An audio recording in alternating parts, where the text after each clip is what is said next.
Broken, Civil Tune, and Man on the Moon. I am, as always, your host, Christopher Paul Dugdale, MEDMA. We are Duncanville High School in these United States, and today is April 23rd. And on this date in history, in 1954, the polio vaccine was given out to the public. So imagine the government making it possible for everyone to get a vaccine and people going and getting it and getting these shots from strangers with needles and getting rid of polio. So anyway, I hope everyone's having a good day. So happy day. So the U.S. Civil Rights, this is a push for individual rights to receive equal treatment and freedom from discrimination in housing, education, employment, transportation, in voting, and every aspect of society. This is something that had not been enjoyed by anyone other than the white male population. So white women also suffered from discrimination, not to the same degree as African Americans, Native Americans, or even homosexual Americans. They received much higher levels of discrimination than anyone else. Brown versus the Board of Education of Topeka, Kansas. Linda Brown was going to a school that was very dangerous for her to go to because to get there she had to go through 3 train crossings. So her family and several other families decided to sue the school district in the hopes that they would allow the segregation of schools, which would provide a better education for their students. The Supreme Court does eventually rule that segregation was unconstitutional, but just in schools. And the truth is, it really doesn't change much, because then schools just went from segregation to districting. And once they went to districting, they put people at whatever school was closest to their house, or they would do it in a creative way that just allowed you to have 2 districts, but only African Americans in one. So despite the fact this is passed, it's about 17 years before you see any real movement on it. And that's whenever you have another court case in 1871 that has to do with Swan versus the Charlotte-Mecklenburg Board of Education, where they force busing into schools for desegregation of schools. African American churches, they helped raise money for the civil rights movement and also played a key role in the movement as a place for people to meet. Several churches in Oak Cliff here in the Dallas-Fort Worth area served as important meeting places for the NAACP, the Southern Christian Leadership Conference, the Dallas Negro Chamber of Commerce, the Negro Voters League. All of these different groups would meet in these churches, and this is an organization point where they were able to strike out.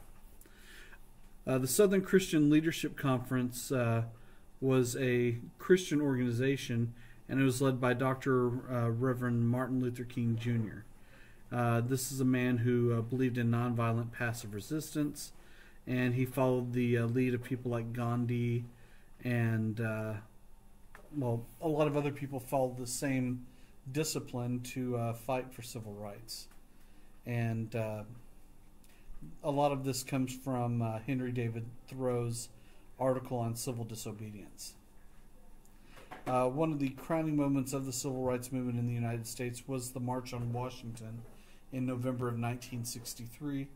That was a march that was actually led by A. Philip Randolph, but it was there on the steps of the Lincoln Memorial that MLK would give his infamous speech, I Have a Dream speech. Probably one of the most famous speeches in the history of the United States. The Civil Rights Act of 1964. This was passed under the U.S. presidency of Lyndon Baines Johnson, and the whole idea there was to stop segregation in public places. They also brought lawsuits to try and end school segregation, and require employers to end segregation. So Title VII of this also will disallow the discriminatory practices of not hiring women for certain positions. Now, Malcolm X. Short time to do someone justice that deserves more justice than this. He was born Malcolm Little. His dad was lynched whenever he was a young boy, and in his teens he got involved in some gangs, actually committed a robbery, and goes to prison. While he was in prison, he decided to convert to Islam, and once he converts to Islam, he really will rise to become a real symbol of the Black Power movement. As he gets older, he decides he's going to do what all good Muslims are supposed to do and make a pilgrimage to, or Hajj, to Mecca. Now, when he gets to Mecca, he finds something strange that goes against everything that he thought, where there were white and black people living together in harmony. And so when he comes back from his pilgrimage, he actually starts calling for white and black people to find a peace and come together as one people. The black Muslims, which is different from just Muslims, the black Muslims, or the Nation of Islam, they didn't like the fact that he was pushing for something different. And so whenever Malcolm X went to meet them, he noticed that Elijah Muhammad, the leader of the Nation of Islam, was having an affair with several different women. He opposed that and opposed some of the other principles that they were against, and he decides that he's going to go off. Well, once he makes this decision, there were steps taken where when he was speaking in Chicago, three black Muslims stood up in the middle of his speech and shot him. They filled him with about 10 shots, and he died on the scene almost immediately. So, I'm moving on. So, there were several cases of riots throughout the 1960s in several important cities throughout the United States. In Watts, there was a neighborhood riot that lasted for 6 days where 34 people died and over 1,000 buildings were destroyed. In Detroit, things got to the point where the Army moved in with tanks to bring about the peace. And by 1965, about 70% of the population in the cities were African Americans who lived in the ghettos of these cities. Now, on April 4th, 1968, while attending a sanitation worker strike in Memphis, Tennessee, Dr. Reverend Martin Luther King Jr. was shot by James Earl Ray. He died almost immediately. This set off national mourning as well as hundreds of riots throughout the United States. And the Congress decided it was going to pass the Civil Rights Act of 1968, which had a housing provision in it in honor of the late, great Dr. King.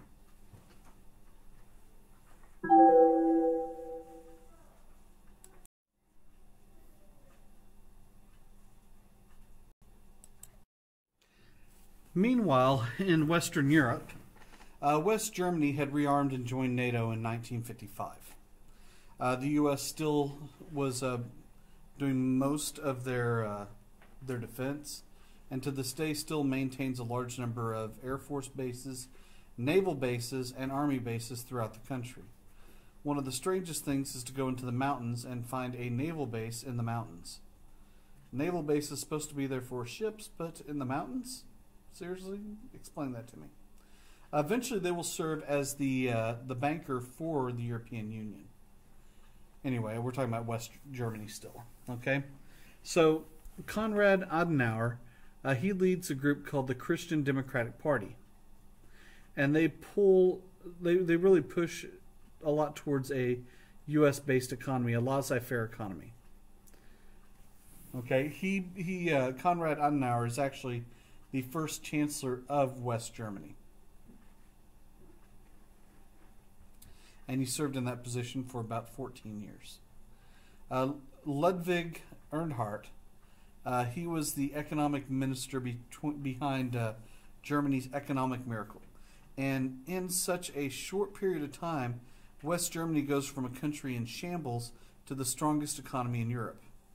And in a 15-year period, the salaries in Western Germany will double, and they have a 20% shorter work week than the rest of the world, or the rest of the industrialized world. They work about 4 days a week on average, and they still make more per capita than Americans do today. So we did a good job rebuilding them. Apparently, too good of a job of rebuilding them.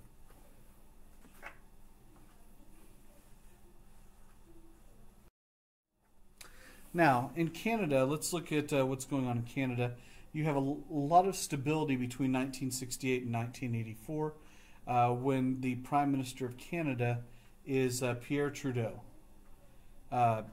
And it's under his leadership that they passed the Official Languages Act. And this allowed French and English to be used in federal civil service. It does a lot to help out and help get rid of some of the differences between Quebec and the rest of Canada, because there's been a large secession movement in place there for quite some time. They also pushed for industrialization of the country, and at this point they completely separated from Great Britain, but they did keep Quebec as a part of Canada. And every once in a while there are pushes for Quebec to get its independence, but it goes in different waves throughout time.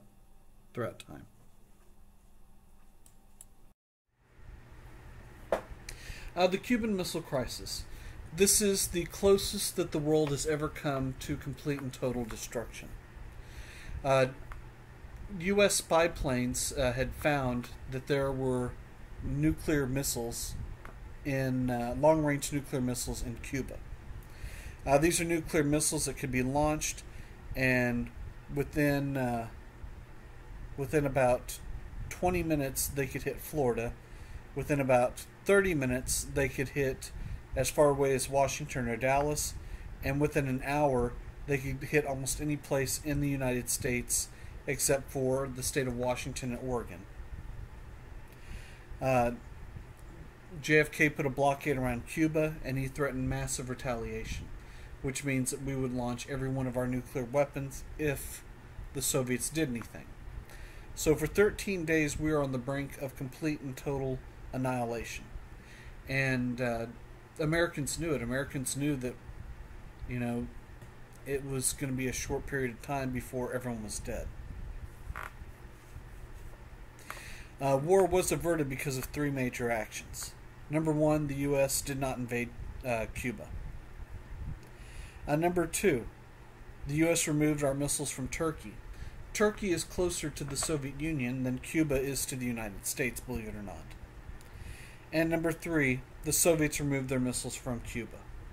Now, in later interviews, Fidel Castro said he would have never launched them against the United States. That what he would have done is, whenever our forces landed, he would have used the nuclear weapons to wipe out U.S. forces in Cuba. Now, while LBJ was working hard on the domestic front, on the foreign fronts, it was not the same thing. Okay, so let's talk about the Gulf of Tonkin Resolution. Okay. We had some of our destroyers off the coast of North Vietnam. Okay, you can see the Gulf of Tonkin right there in the picture on the left-hand side. And what happened is, allegedly, some North Vietnamese torpedo boats fired on two U.S. destroyers. The two U.S. destroyers were not in danger in any way whatsoever from these little torpedo boats. Also, there's some rumors that the shots may have come off the destroyers themselves, or maybe off of the shore. But LBJ used this in Congress to get Congress into a war fervor, and Congress will vote in the Gulf of Tonkin Resolution to give the president its war powers. This means that the president not only is in control of the military, but he's in control of financing, he's in control of the entire way that it's waged, and the fact that there is a war. Okay, which is kind of dangerous. If you like someone like you might like LBJ, that's fine. But what happens if you have a president you don't like? And not only that, whenever you look at how the Supreme Court kept FDR in check, then you want to be really careful with how you wage any type of war.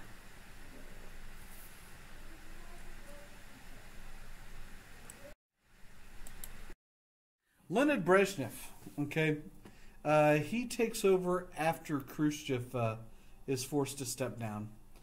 He was someone who believed in keeping the status quo. He also didn't want experimentation. So if you're looking for whether to call him a liberal or conservative, he is a strong conservative who does not want to change anything. During his time as a leader of the Soviet Union, he will grow one of the most formidable space programs in history. Also, under his rule, they have quite a bit of Olympic success. They push a lot on the heavy industries of creating tractors. They also produce a lot of steel and construction equipment, but he has major problems with people working at the time. Absenteeism, where people just aren't showing up for work. And in a country where you're asking everyone to pull their own weight and everyone gets compensated in the same way, people that have jobs that require much more work are much less likely to put forth the effort that is needed. So there were also major problems with alcohol. Infant mortality was horrible at that time. Suicide also was very high in the Soviet Union during his reign, and life expectancy went really down quite a bit as a result of all these different factors. Nutrition isn't always the highest as well. A former student grew up in communist Cuba, and she was explaining how they had food ration for every meal, and as a result, her mom would eat almost nothing to make sure that everyone else had enough.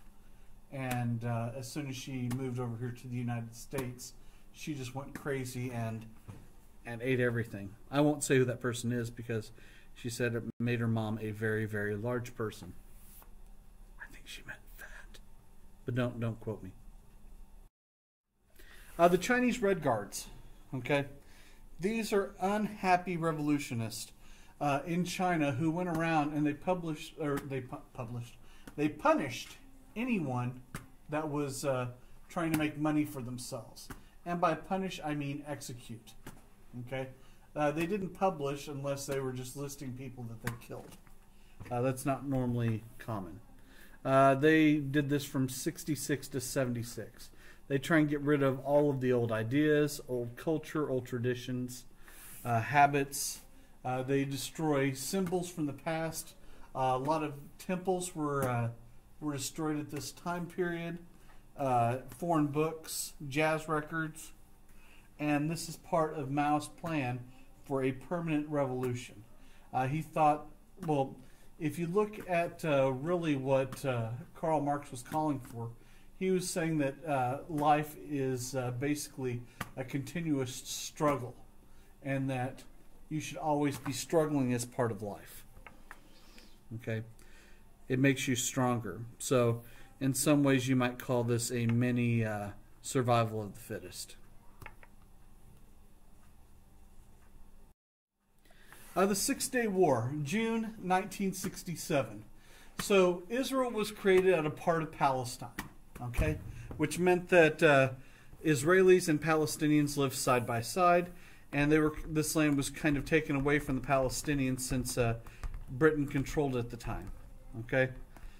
So the amazing thing about this is small Israeli forces were able to take on Egypt, Syria, and Jordan at the same time. They knew an attack was coming, and so they prepared themselves in pretty short order. Remember, they hadn't been a nation for 20 years at this point. And so they started doing studies to see how, what do you do to make sure that you stay hydrated enough? What do you do to travel in the sand and fighting the Egyptians if you were to fight them in the Sinai Peninsula? What do you do about the Golan Heights between Syria and Israel, where there's so many arms set up that it would be easy to establish a beachhead for the Syrians in Israel. And beachhead isn't really the correct term, but it would make an invasion of Israel so much easier with the Golan Heights and the shape that they were in. Also, they had a very small air force at the time, the Israelis did. So it was said that you could only fly 2 missions a day, but the Israelis broke it down and found out that you could actually run 4 a day per airplane, which was unheard of at the time. They would drink around 130 ounces of water, or a little bit over a gallon of water a day, and you had to drink about 60 to 70% of that before you even started the march. A spy within Syria, an Israeli spy that was in the Syrian government, suggested that to help out the soldiers working in the Golan Heights, we should give them some shade and that you should plant some trees there. And as they go in to actually follow the advice and plant trees, they didn't realize until it was too late that it gave away all the positions of the soldiers in the Golan Heights. And then fighting in the sands of the Sinai Peninsula, to get their jeeps through, they found that the easiest solution was to just let out a lot of air out of the tires, and flatter tires made it much easier to drive and fight in the Sinai Peninsula. And in 6 days, Israel was able to defeat all 3 of the other countries, and they won a lot of land from the countries as a result of that. It's a pretty brilliantly executed war. The Brezhnev Doctrine, okay? So the Brezhnev Doctrine, the threat to socialism is everywhere. And eventually what he's going to do as a result of the Brezhnev Doctrine and acting on it was the invasion of Czechoslovakia, a Soviet satellite state. Okay, so in addition, during this time, Andrei Sakharov is placed under house arrest and will spend his life under house arrest once he speaks against the violation of human rights done by the Soviet Union to the Soviet people. And he was one of the physicists who helped develop the Soviet atomic bomb.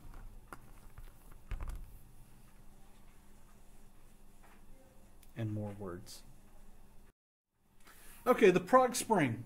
So under this Slovak, okay, and remember Czechoslovakia is made up of Czechs and Slovaks. It's 2 different people. They just kind of cram them together into one name. So there's a guy by the name of Alexander Dubček who is in charge of Czechoslovakia. And he promotes openness. He wants to relax politics, humane socialism. But once he starts these policies, the Soviets will roll in with tanks and reestablish the old order, or the Soviet order that had been placed before that. And Yuri Andropov will actually succeed him there.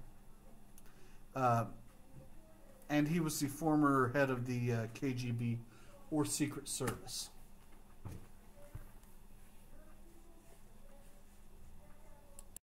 I'm sorry. He succeeded Brezhnev as the leader of the Soviet Union, but he was only in place there for 2 years, and we'll get to him later.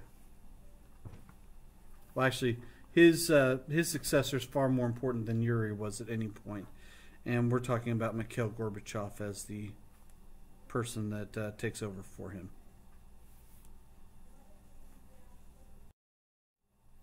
So, the revolts of 68. So, whenever we talk about the revolts of 68, we're not just talking about the ones that took place in Czechoslovakia. In France, during that time, the student revolts almost take down de Gaulle's new government that he's been put in place. And oddly enough, that government has lasted about 60 years, the one that was placed by Charles de Gaulle. Okay, 11 million people are going to be a part of these strikes and demonstrations. They also had several general strikes, and a general strike is where all the people in a certain town or region, if they're part of a union, they'll go on strike to support another strike. Many of these strikers and students would follow Maoism and Trotskyism. Okay, they're against the Cold War and the involvement in Vietnam. Okay, de Gaulle's actually going to earn the army's support, and they give raises to the workers, and this will actually end these revolts in France.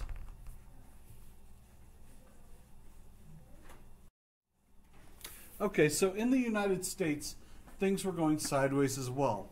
The United States, in its war on Vietnam, invaded Cambodia because it was being used as a way of smuggling in weapons, supplies, and troops through Cambodia and Laos. So the United States staged a war, at least against the Viet Cong in Cambodia. And whenever that happened, there was a protest. And at the protest at Kent State College, students were protesting, and the National Guard will fire into the crowd in a panic and actually kill 4 students. You see the images on the top left there. Both of those are pictures from Kent State. Now, things were much more mellow in Cal Berkeley, where the free speech movement will start and actually make its contribution. If you look at the picture on the left, you see Mario Savio standing on top of a police car and speaking to a crowd of people.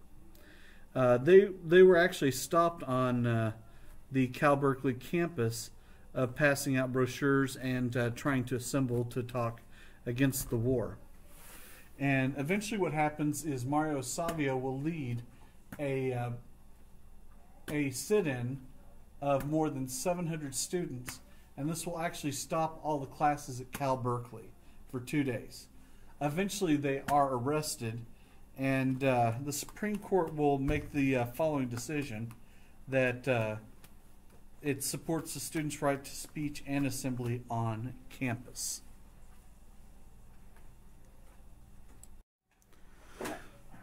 What is up? Nothing. So I picked up Apollo on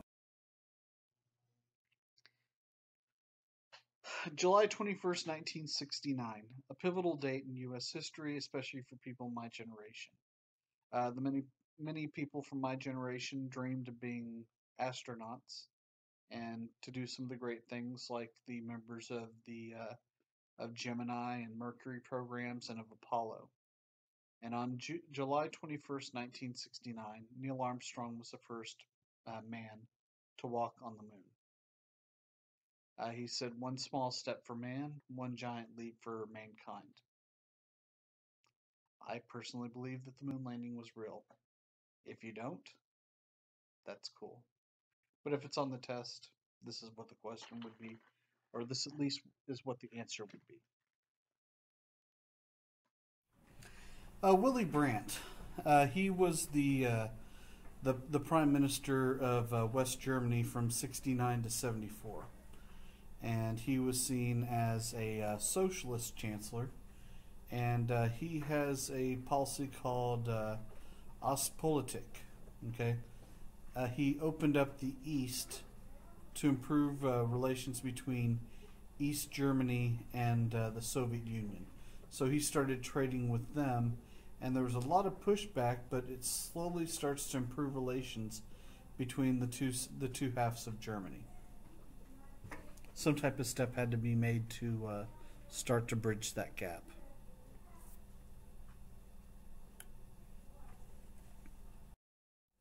The Treaty of Moscow, okay, as a result of Ostpolitik, West Germany and the Soviet Union signed a treaty between the two of them, okay, and this formally will recognize the separation of West and East Germany, because that had been going on for quite some time, where the two were clearly not one nation.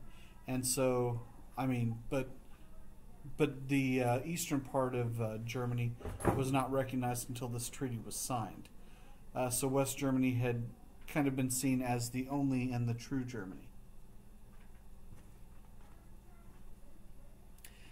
So anyway, this makes it so that there are actually two separate pieces, and this only will last for about 17 years, because by 1990.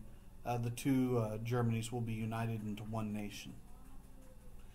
The one-dimensional man in 1964, Herbert Marcuse, is going to condemn the consumption of material things, but then he also tries to condemn the Soviet bureaucratic centralism.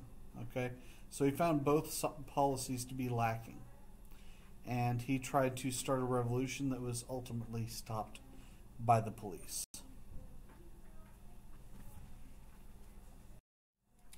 This brings us to the end of today. I hope everyone's having a good day. We are getting so close to the end. We just have 3 more lectures, and then we are caught up. In the meantime, please don't cocaine, please don't AIDS, and I will see you on the other side. So be good and brush your teeth, and don't COVID, okay? Even if you had a shot, and you see someone like, hey, I got a syringe of COVID, you want to take a syringe of COVID? Don't do it, okay? It's just not a good idea, okay? Say no. Don't just take syringes in general from people. That's good advice.